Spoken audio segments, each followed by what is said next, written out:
Welcome to CC, the Classic Car Show. In this episode, we get under the hood of a 1959 Chrysler Royal to find out what you need to do to keep it on the road.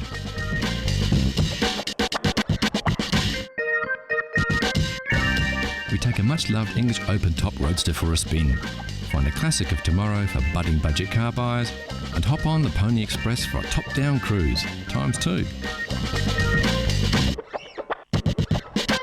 Also on the show, how well do you know your chrome? We'll put you to the test.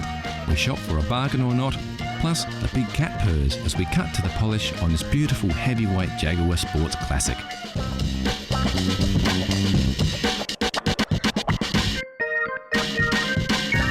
So sit back and strap in for another exciting ride on the rambling road that is CC, Classic Cars.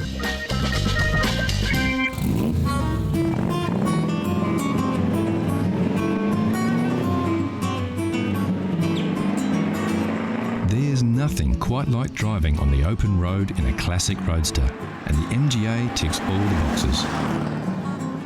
This little machine oozes style with its smooth lines, sporty handling and retro styling.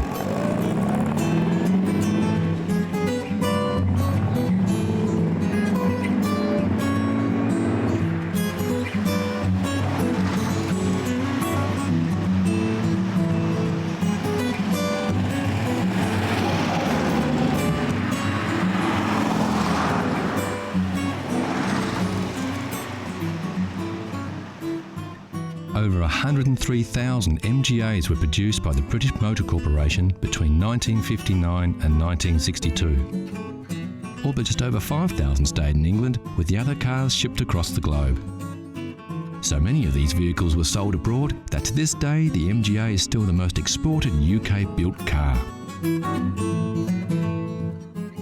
The MGA is considered by many to be the pinnacle of styling from BMC, with its classic shape and combination of class and speed oozing from its inspired design. On the road, the MGA feels like a rocket. This feeling is in most part a result of the responsive handling, direct steering and driving position, which is very low to the ground. Of course, like many sports cars of the era, the driver is not cocooned in a heavy padded seat, surrounded by gadgets, spongy suspension and power steering. These vehicles are more like being in the cockpit of a war-era fighter plane. Simple driver comforts, necessary instrumentation, direct controls and a tight squeeze. And when we say tight squeeze, we mean it. If you are over 6 feet tall or you have shoulders wider than your average English aristocrat, you won't have much fun driving or extracting yourself from this roadster.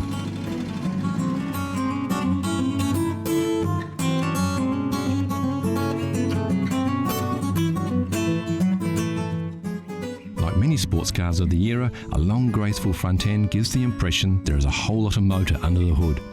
The driving position is set back, literally behind the motor, with the trunk or boot rolling back down to the rear. Sometimes looks can be deceiving though, and many enthusiasts consider the MGA to be severely underpowered, taking the sport out of the sports car. The engine in the original model was a 1500cc pushrod power plant, which produced about 68 horsepower. The same engine used in the Austins, Morrises and Wolseleys of the era. This actual car is one of the few 1600cc models manufactured, which boasts 93 horsepower, much more respectable for a roadster. Apart from the very rare twin-cam power plant, there were only ever just over 2,000 built. This is as grunty as an MGA gets.